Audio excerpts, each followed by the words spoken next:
आप लोग लगातार श्रवण कर रहे हैं वीतराग श्रवण भगवान महावीर की अमृतमय वाणी श्री आचारांग सूत्र के सूत्रों के माध्यम से। आचारांग सूत्र के सूत्रों में कई प्रकार के विषय बदल बदल करके आ रहे हैं और आगे अन्य विषयों के बारे में आगमकार कहते हैं, जे ममाय मयम जहाई से जहाई ममायम सेहु दिठे पहे मुनि जस नथी ममायम। कहा है कि जो ममत्व बुद्धि का परित्याग करता है वही वस्तुतः परिग्रह का त्याग कर सकता है। वही मुनि वास्तव में पथ यानी मोक्ष मार्ग का दृष्टा है, जो किसी भी प्रकार का ममत्व भाव नहीं रखता है। यहाँ ममत्व शब्द आया है। ममत्व कहते हैं आसक्ति को, लगाव को, किसी चीज के प्रति राग और मोह को होना, उससे जो है ममत्व बुद्धि कहा है। मैं हूँ, चाहे आप हैं, चाहे कोई भी है, यदि हमारे में ममत्व बुद्धि है, लगाव, आसक्ति, मोह, राग आदि है, तो उससे उलझेंगे ही उलझेंगे। तो कहा है जो ममत्व बुद्धि का परित्याग करता है यानी छोड़ देता है, वही वस्तुतः परिग्रह का त्याग कर सकता है। आप देखिए, मेरे को आपने कोई सुंदर कीमती अच्छी चीज ला करके दी, तो वो वस्तु मेरे लिए शायद परिग्रह नहीं है। फिर परिग्रह कब है? चीज तो सस्ती सी है, चाहे महंगी है, लेकिन आसक्ति है। मेरी चीज, मेरी वस्तु को उठाना ले, ताला लगा दो, कुंडा लगा दो, आदमी बैठा दो कि चीज चली जाएगी, चीज खो जाएगी, कोई लेना ले। ये है ममत्व बुद्धि। साधु जो होते हैं, यदि वो वास्तव में साधु हैं तो उन्हें ममत्व बुद्धि नहीं होगी। और कहीं कसर है साधुपणे में तो ऐसी ममत्व बुद्धि, चाहे वो 10% हो चाहे 20% हो, मिलेगी। ऐसी आसक्ति रहेगी। साधु जितना निष्परिग्रही होता है और उसमें लोभ, लालच, मोह, आसक्ति नहीं होती है, तो आप पर दुनिया भरोसा करेगी, आपके त्याग पर भरोसा करेगी। मेरी छोटी ही दीक्षा थी तो दिल्ली में एक ज्वेलर्स थे ग्रीन पार्क में, मोतीलाल ओसवाल ज्वेलर्स ऐसे कुछ थे। तो उनके यहाँ क्या था, नीचे शोरूम था जिसमें सोना, चांदी, डायमंड, दुनिया भर की कीमती चीज़ें भरी रहती थी, और ऊपर एक हॉल था, 2 कमरे थे, ऐसी व्यवस्था थी। बीच बीच में साधु सतियों को रुकवा लिया करते थे। तो हमें भी एक बार रुकने का मौका मिला, वहाँ रुक गए। तो वहाँ जब रुक गए और शाम हो गई, वो अपना शोरूम बंद करके चले गए, लेकिन अंदर से जो है जीना वगैरह सब लगता था। तो मैं बड़ा चिंतन कर रहा था, देखो जैन साधु की इज्जत, कीमत, भरोसा कितना है कि एक ज्वेलर्स अपनी कोठी पर चला जाता है, नीचे करोड़ों का माल भरा पड़ा है, ऊपर साधु रुके हैं। साधु यदि वास्तव में साधु है तो उन पर भरोसा हो रहा है, और 2, 4, 10 घटनाएं घट जाएं तो धीरे धीरे कौन भरोसा करेगा? नहीं करेगा। तो साधु पर भरोसा क्यों हुआ? क्योंकि उसने ममत्व छोड़ा, आसक्ति छोड़ी कि मेरे पास तो मुझे तन ढकने को कपड़ा मिलता है, खाने के लिए वक्त पर आहार मिल जाता है, इससे ज़्यादा मेरी रिक्वायरमेंट है भी कुछ नहीं, और मेरी रिक्वायरमेंट मेरे लिए सोना और मिट्टी बराबर है।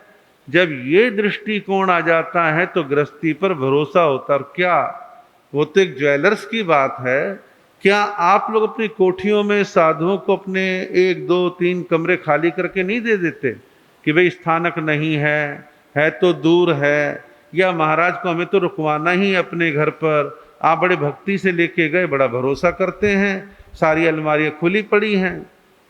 तो भाव कहने का ये है, साधु पर भरोसा क्यों आया? क्योंकि ममत्व बुद्धि का उसने त्याग करा, और जो त्याग करता है ममत्व बुद्धि आसक्ति का, वही वास्तव में परिग्रह का त्यागी है, वही वास्तव में अपरिग्रही है। फिर आगे कहा, वही मुनि वास्तव में पथ मोक्ष मार्ग का दृष्टा है। पथ मोक्ष मार्ग का दृष्टा यानी देखने वाला है।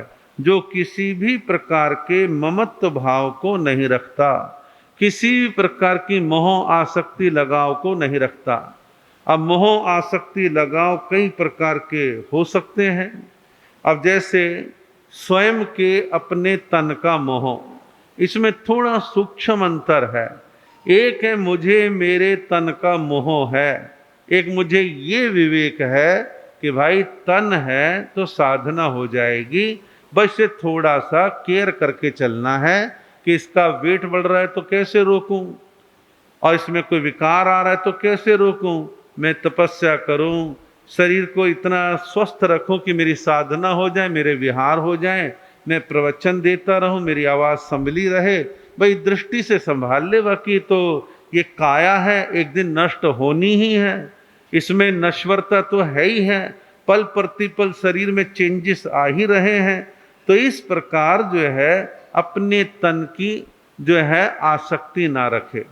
दूसरा कहा संबंध, नाते रिश्ते। साधु के संबंध क्या है? सीधा है, परस्पर साधु साध्वी श्रावक श्राविका 4 नाते हैं। इन 4 नातों में मोह आसक्ति लगाओ, बंधन ना रखे। फिर जो पहले रिश्तेदार थे, जो पहले संबंधी थे, वो ठीक है, आते हैं बैठते हैं, कैसे? एक श्रावक श्राविका की तरह। लेकिन आप कहते ये मेरे मामा जी, ये मेरे मौसा जी, ये मेरे ताऊ जी, ये मेरे चाचा जी, तो ये जो लगाव है, ये जो बंधन है आसक्ति का, ये दिक्कत पैदा करने वाला है, तो ये आसक्ति भी ना रहे। फिर कहा कपड़े।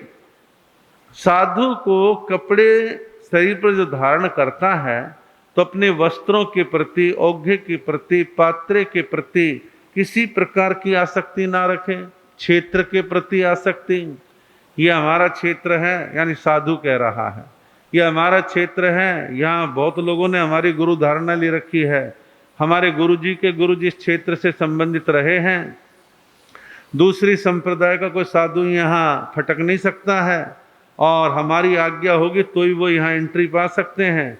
तो यानी आपने घर छोड़ा, माता पिता छोड़े, परिवार छोड़ा, अब क्षेत्र से मोह पाल लिया, क्षेत्र की आसक्ति आपके मन में आ गई, या ये है ये क्षेत्र साताकारी है, आसपास में हरियाली है, शहर बड़ा सुंदर सा है, बस मैं तो यहीं रहूँगा, यहीं विचरण करूँगा, बाहर कहीं नहीं जाऊँगा।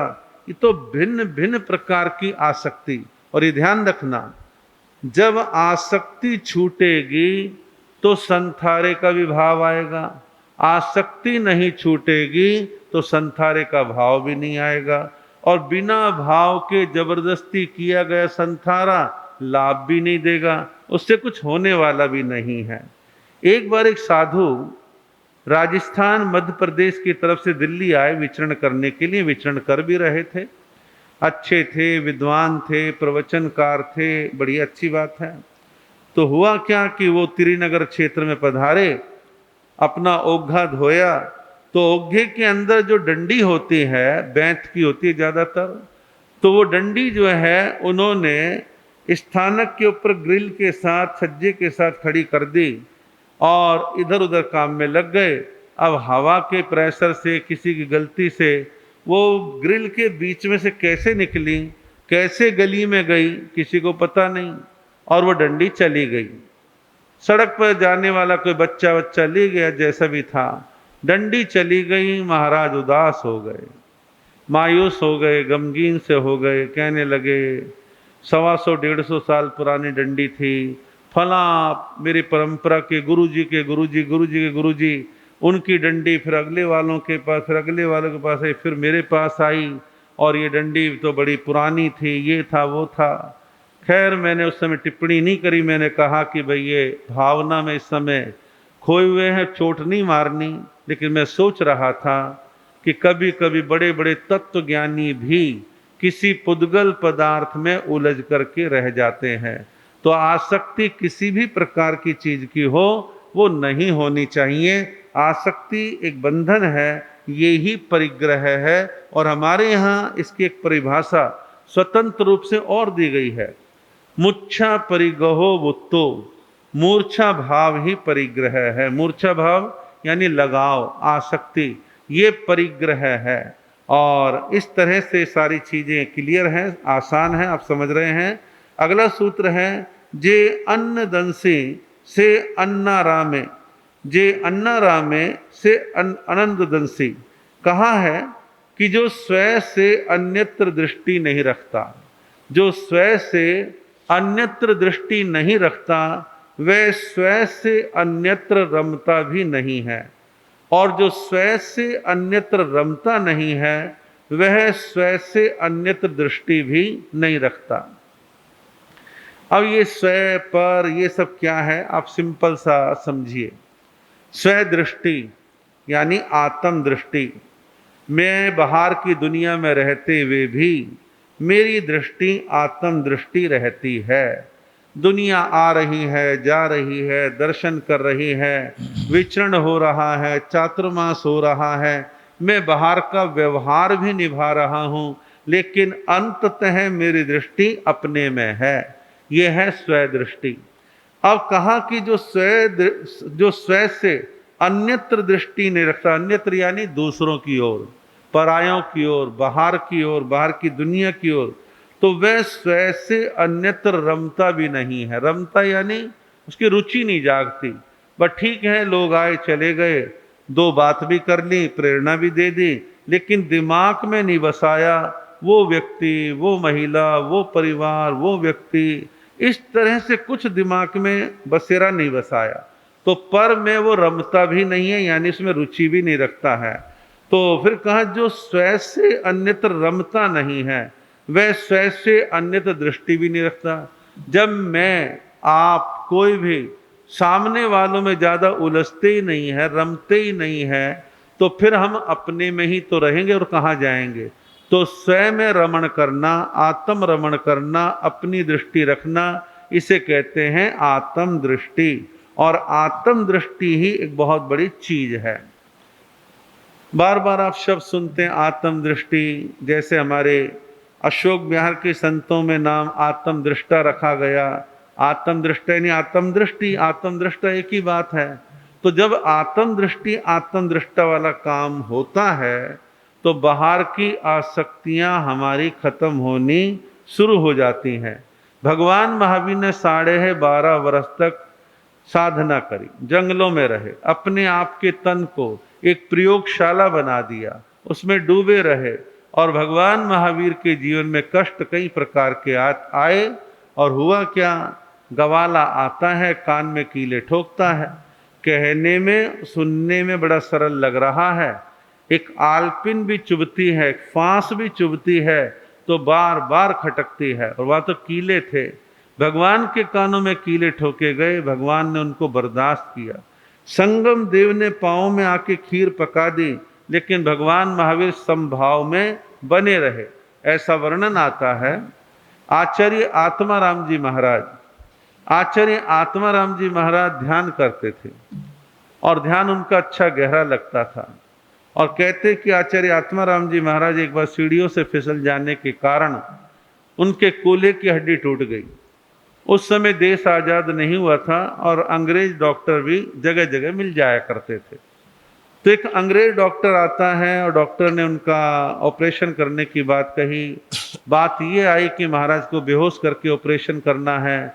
आचार्य आत्माराम जी महाराज ने कहा, डॉक्टर साहब ऐसा है, मैं आपको एक संकेत दूंगा, उसके 10 मिनट के बाद आप ऑपरेशन शुरू करना। बोले ठीक है महाराज। बोले मैं क्लोरोफॉर्म यानी बेहोशी की दवाई मैं नहीं लूँगा, और मैं कोई एनेस्थीसिया नहीं लूँगा। और डॉक्टर ने कहा ठीक है, आपकी मर्जी है, और कष्ट तो बहुत होगा। बोले इसकी चिंता ना करो।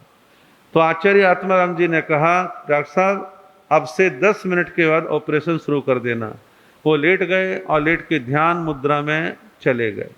ध्यान में गए, डॉक्टर ने कब काटा, कब क्या करा, ऑपरेशन कर दिया, टाँके लगा दिए, और फिर हिलाता है कि महाराज उठो, और वो आँख खोलते हैं, मालूम पड़ता है कि भाई ऑपरेशन हो गया। तो ऐसे साधक में ये कह दूं कि आज कोई ऐसी हठ और जिद करे, संभव नहीं है, लेकिन कदाचित किसी के ध्यान में इतनी गहराई है तो वो इस प्रकार के कष्ट को बर्दाश्त कर सकता है। और रही बात ध्यान की, मैं भगवान महावीर की तरह कीले ठोकने की बात, कान में शीशे की बात या अन्य कोई कष्ट की बात नहीं कर रहा, लेकिन मैं ये देख रहा हूं कि वर्तमान समय में संपूर्ण जैन धर्म में ध्यान का जो एक लेवल होना चाहिए वो आज भी नहीं है। तेरा पंथ के आचार्य महाप्रज्ञ जी ने प्रेक्षा ध्यान का आविर्भाव किया और ग्रंथों को पढ़ के एक नई पद्धति उन्होंने प्रदान कर दी। आचार्य शिव मुनि जी महाराज ने 17 साल ध्यान पे काम किया। एक तरह से रिसर्च ही है, कई साधकों से मिले, उनकी बातें सुनी, ग्रंथ पढ़े, और परिणाम यह है कि वो भी 17 साल आते आते ध्यान में उतरने लगे, ध्यान उनको प्रिय लगने लगा, और अब वो वर्तमान में औरों को सिखाने के लिए प्रयास करते हैं, कोशिश करते हैं, आदि आदि। और भी कुछ लोगों ने ध्यान की बात करी है। अभी कुछ समय से हमारे कुछ दिगंबर मुनि भी ध्यान के लिए लोगों को प्रेरणा देने लगे हैं। कुल मिलाकर के बात ये है कि ध्यान आवश्यक है, और 12 प्रकार के तपों में ध्यान को भी एक तप माना है। आसक्ति छूटती है, मोह का बंधन ढीला पड़ता है, तो ध्यान करने का अभ्यास प्रयास सबको करना चाहिए। लेकिन मैं एक बात कहूँगा, ध्यान करें लेकिन उससे पहले ज्ञान प्राप्त करें। ज्ञान यानी स्वाध्याय करें। जब आपका ज्ञान का बेस बन जाएगा तो ध्यान का महल खड़ा भी हो जाएगा, और यदि ज्ञान नहीं है तो ध्यान उतना जल्दी और आसान तरीके से नहीं सधेगा। तो इसके लिए आप ज्ञान ध्यान से संपन्न बने। ध्यान करेंगे तो आपकी जो दृष्टि है वो अंतर्मुखी होगी, बाहर क्या चल रहा है आप परेशान नहीं होंगे। आज वर्तमान में हमारे आपके सबके मस्तिष्क में विचारों का ट्रैफिक जाम रहता है और दिमाग की नसें फड़फड़ाती रहती है, बीपी हाई हो रहा है जी। अब क्यों होता है ऐसा कि हम ध्यान नहीं करते, सारा फोकस बाहर की दुनिया पर है, और बाहर की दुनिया पर फोकस होने से ध्यान का तो मतलब ही पैदा नहीं होता। हाँ, आप ध्यान करते हैं और फिर बाहर की दुनिया को देखते हैं तो दुनिया आपके मन मानस पर हावी नहीं होगी, और आप धीरे धीरे ज्ञाता दृष्टा भाव में आ जाएंगे। और ज्ञाता दृष्टा का भाव जब आपके आ जाएगा तो बाहर अच्छी बुरी घटनाएं आप पर प्रभाव नहीं डालेंगी। तो इसलिए ध्यान आवश्यक है। बात चल रही थी बाह्य दृष्टि और अंतर्दृष्टि की, तो इसका संबंध ध्यान के साथ है। ध्यान में इस समस्या का समाधान है। आगे अन्य गाथा में आचार्य सूत्र में कहा है, जहां पुण्यस्य कथई तहां तुच्छस्य कथई, जहां तुच्छस्य कथई तहां पुण्यस्य कथई। इसका अर्थ अभिप्राय है, निष्प्रही उपदेशक, निष्प्रही उपदेशक जिस प्रकार पुण्यवान संपन्न व्यक्ति को उपदेश देता है, उसी प्रकार तुच्छ दीन दरिद्र व्यक्ति को भी उपदेश देता है, अर्थात देना चाहिए। निष्प्रही उपदेशक, निष्प्रही का मतलब है कि ना मुझे पैसे वालों से मोह है, ना गरीबों से घृणा है, ना गांव वालों से घृणा है, ना शहर वालों से मोह है, ना मुझे जैनों से मोह है, ना मुझे अजैनों से घृणा है। जैन अजैन मेरी निगाह में सब बराबर हैं। उसे कहते हैं निष्प्रही, यानी कोई लगाव नहीं है, सहज है, सम है, मध्य में है। तो क्या निष्प्रही उपदेशक, उपदेशक यानी प्रवचन देने वाला, उपदेश देने वाला, ज्ञान बांटने वाला, चर्चा करने वाला। निष्प्रही उपदेशक जिस प्रकार पुण्यवान यानी पैसे वाले को, राजा को, सत्ताधारी को, बड़े पद पर बैठे व्यक्ति को उपदेश देता है, वैसे ही तुच्छ, तुच्छ यानी गरीब, कमजोर, दलित और कम पढ़ा लिखा है, पैसे वाला नहीं है, बड़ा शरीर और कपड़े बड़े साधारण से हैं, उसको भी समान भाव से उपदेश दे, उनमें किसी प्रकार का भेदभाव ना करे। ऐसा नहीं है कि भाई बहुत संपन्न लोगों की नगरी है तो वहाँ मैं आत्मा का मक्खन मक्खन इनको बतला दूं और उनको गरीबों को छाछ छाछ दो भजन सुना के विदा कर दूं? नहीं, आत्मा के कल्याण की बात, आत्मा के विकास की बात, कषायों को छोड़ने की बात, राग द्वेष मोह ममता को छोड़ने की बात बराबर उपदेश दे, ये सबके लिए उपयोगी है। सब उससे लाभ उठा सकते हैं, किसी तरह का भेदभाव ना करें। हाँ, एक अंतर तो आ जाता है और वो करना चाहिए, जानकारी के हिसाब से कह रहा हूं। मान लो शहरी लोग हैं, पढ़े लिखे हैं और थोड़ा बहुत स्वाध्याय भी है, उन्हें आप धर्म तत्व की गहरी बात बतलाओगे तो उनको अच्छा लगेगा। वहाँ राजा रानी की कहानी सुनाओगे, उनको कहें क्या हमारा टाइम पास कर रहे हैं।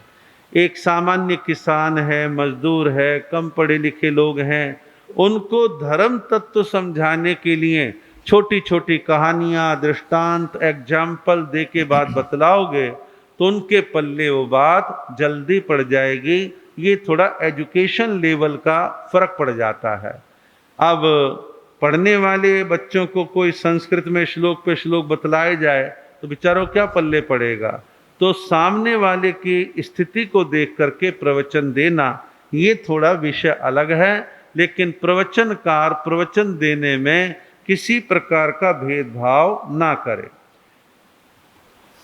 एक सूत्र कह के अपनी बात को पूरा कर रहा हूं। सुत्ता ए मुनि मुनिनो सया जागरंती। कहा कि अज्ञानी सदा सोए रहते हैं और ज्ञानी सदा जागते रहते हैं। यहाँ ज्ञानी अज्ञानी की दृष्टि से सोने जागने की बात कही है। ये जो रात को आप 5, 6, 7 घंटे सोते हैं, ये वो चर्चा नहीं है। यहाँ सोने का अभिप्राय है कि व्यक्ति अंदर से क्या प्रमादी है, क्या वह अंदर से जागा हुआ है या नहीं जागा। अंदर की जागृति की दृष्टि से सोए जागे की बात कही गई है। आप बाह्य दृष्टि से सोते हैं, कोई बुराई नहीं है, लेकिन जब ये प्रश्न सोने जागने का, भगवती सूत्र में जयंती श्राविका ने भगवान महावीर से पूछा, भगवान जीव का सोना अच्छा है जागना अच्छा है? तो भगवान महावीर ने जो भी जवाब दिए हैं वो अनेकांतवाद की दृष्टि से कहे हैं। भगवान ने कहा कि हे जयंती, जीव का सोना भी अच्छा है और जागना भी अच्छा है। उनका भाव क्या था? उनका भाव ये था, जो ज्ञानवान है, विवेकवान है, अहिंसक है, शांति प्रिय है, स्वाध्यायी है, संत साधुओं के दर्शन करते हैं, ऐसे जीवों का जागना अच्छा है। और जो पापी हैं, हिंसक हैं, नशेड़ी हैं, दुराचारी हैं, आपराधिक प्रवृत्ति के हैं, उनका सोना अच्छा है। वो सोए रहेंगे, लोग शांति से रहेंगे और गलत काम नहीं हो पाएंगे। इसलिए सोने जागने की एक दृष्टि है कि अच्छा व्यक्ति मान लो 4 बजे जगा तो क्या करेगा, चलो यार 2 समाई कर लेते हैं, ध्यान कर लेते हैं, माला करते हैं, प्रतिकरण करते हैं, थोड़ा पाठ वगैरह करते हैं, वो ये करेगा। और दूसरा होगा, वो अनेक प्रकार के कुविचार अपने मन में लाएगा, अंधेरे का दुरुपयोग करेगा और कुछ ना कुछ विपरीत काम करेगा। तो इसलिए अलग अलग स्थितियों में अलग अलग घटनाओं का मूल्यांकन किया जाता है और अनेकांतवाद की दृष्टि चीज़ों को ब्रॉड रूप से देखने की दृष्टि प्रदान करती है। तो आप भी अपने जीवन के अंदर ज्ञान प्राप्त करेंगे तो सारी चीज़ों को आप समझ पाएंगे, ग्रहण कर पाएंगे। आपका समय हो रहा है।